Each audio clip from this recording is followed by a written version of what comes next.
bake a cherry pie, Billy boy, Billy boy. Can she bake a cherry pie, Charmin' Billy? She can bake a cherry pie, quick as a cat can wink her eye. She's a young thing and cannot leave her mother. Well, Granny, did you pick out your spot yet for the garden? Yep. I kind of favor a patch right close here to the house. Yeah, I'll plow you up something there directly. Yeah, just enough for some onions and taters and some rudibakers. And a few rows of corn. Paul? Morning, Granny. Paul, can I help you with the plowing and the spading? Well, Ellie, I'd rather you put on one of them pretty dresses that Miss Hathaway got you. But, Paul, I can plow better in these clothes. Plowing. You know, Ellie, I'd like you to wear one of them dresses kind of regular. Wouldn't you, Granny? You're mighty fetching in a dress, Ellie. Prettier than a tub of fresh churned butter. Paul, if I go to wearing them dresses, Jethro will make fun of me. I reckon he hadn't better. Now, you run along and put on something with skirts. All right, but he hadn't better make fun. He won't, he won't. You know, speaking of Jethro, I think he's got himself a sweetheart. The banker's secretary? That's right. They was out together last night. What'd they do? Well, I don't rightly know for sure, but it was something to do with bowls. All you do with bowls is eat. Yeah, I reckon that's what it was then. She said she was going to take him bowling. You know, Jed, I kind of like that Miss Hathaway. Yeah, I think she kind of likes us, too. Oh, those marvelous Clampetts. Those simple, rugged mountain people. The more I see of them, the more I am impressed. Yes, now Never have I observed such strength of body, mind, and character. Yes, now They stand like bold hills in the pebble-strewn landscape of Beverly Hills. Like mighty oaks among bushes. Like quiet. Now, like I admire them, too. But those boulders need polishing, and we've got to put some city leaves on those oaks before my wife gets back from Boston. Incidentally, in any endeavor requiring physical strength, they are most exceptional. I took Jethro bowling last night. Here's the bill. $3,000. How many games did you bowl? Well, you see, what happened was this. I said to Jethro, Pick up that bowling ball, she says, and see can you knock over them pins down yonder. They's just sticks. Anyway, I snatches up that rascal, draws back, and lets her fly. Did you knock down them pins? Yeah, the pins, the pin boy, the end of the building, a brick wall, and a signboard down on Sunset Boulevard. I bet you Miss Jane didn't do that good. But she didn't even try. But she just looks at me and says, Jethro, you're strong as an ox and twice as handsome. Ain't no two ways about it, Granny. That city girl is sweet on this boy. I reckon so, the way she's bragging on his looks. You are handsomer than an ox. Thank you, Granny. Cousin Ellie, you're a city girl now. Do you You think... see that, Paul? I told you this would happen if I took to wearing these dresses. You call me that again, and I'll turn you every way but loose. Say nothing but city gal. Ellie Mae Clampett! Get up from there or you're going across my knee. And Jethro, you're going across mine. What did I do that was so all fired bad? In that dress, she looks just like a city gal. You did it again! I reckon we better go out there and see she don't hurt him.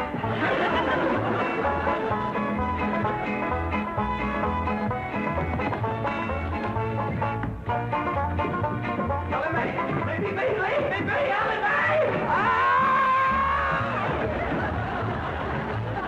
Jethro, now that we living in a city, you got to learn to use the steps. You'll be happy to know that I'm making splendid progress with Ellie Mae. She's turning into quite a lady. Fine. But it's Jed, Granny, and Jethro we've got to work on. Clothes, manners, the works. What have you done about servants? That's a problem, Chief.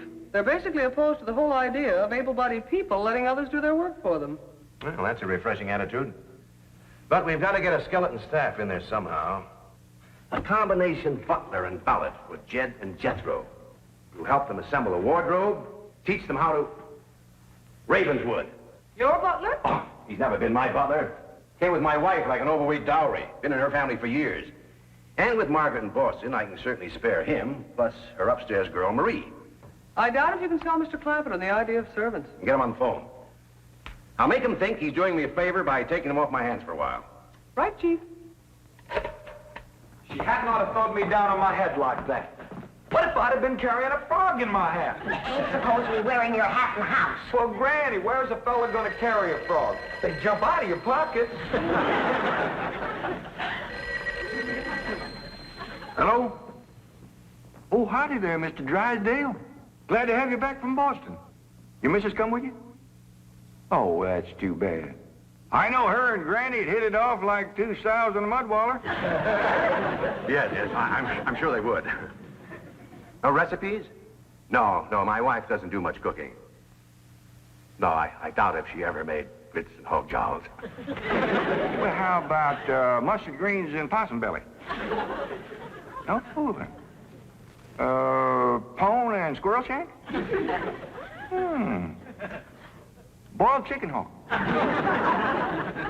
Well, say, she don't do much cooking, does she? No. Well, the reason I called Mr. Clampett is I have a butler. Well, he really belongs to my wife's family, but he's been with us ever since we were married. And I was wondering if you'd let him come and stay with you for a while. You mean board with us? Well, I guess you could call it that. Who's going to board with us? Just a minute. Some kin of Miss Drysdale named Butler. Oh, why, we be just... That's that no good fat rascal that wouldn't let Ellie and me in to help Miss Drysdale when she was sober now. Hello? Granny was talking at me, but she's done now. Oh, no, she ain't. Just a minute. Granny, let me hear the man out, and then we can talk it over. Yes, sir, Mr. Drysdale. I'm a-listening now. Well, in addition to Ravenswood, he's the butler, you can also have my wife's upstairs girl, Marie. Margaret may be away for some time, and I have absolutely no use for him. Well, I sure would like to oblige. Me and Granny will talk it over, and I'll call you. Oh, thank you. You'll be doing me a great favor. I was glad to help out when I can. Thank you again, Mr. Clampett, and goodbye.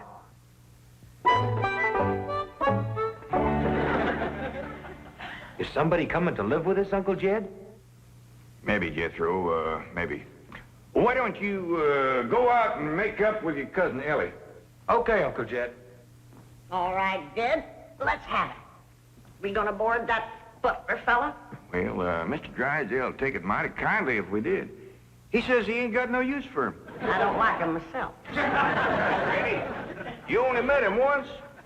Once was enough. I asked him real nice. I said, are you doing for Miss Drysdale that she's feeling poorly? Are you doing the washing and the scrubbing and the cleaning for her? And he looks right down his nose at me and says, Madam, I am a butler. I reckon he is proud of his name. Kind of fancy. Ravenswood Butler. I don't care if it's Stonewall Jackson. And I think Mr. Drysdale has a lot of gall to ask us to take his wife's kinfolks off his hands. Well, now, I'm mighty beholden to him. You know he's keeping my $25 million in his bank, and he ain't charging me one penny to do it. That's his business. You didn't ask him to do it. Well, now, Granny, if it was just Mr. Butler, I might agree with you, but there's a sad side to the story, too.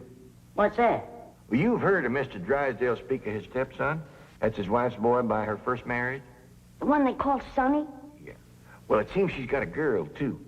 And there must be something wrong with her. What? Well, I don't know, but they keep her upstairs. No. Yeah. He spoke of her as my wife's upstairs girl. The poor thing. Her name's Marie, and he'd like us to take her and Mr. Butler. Doggone it, Jed. We got enough to do to take care of this big place without... He didn't say what was ailing her, huh? Well, no, but if you ask me, they ain't eating right over there.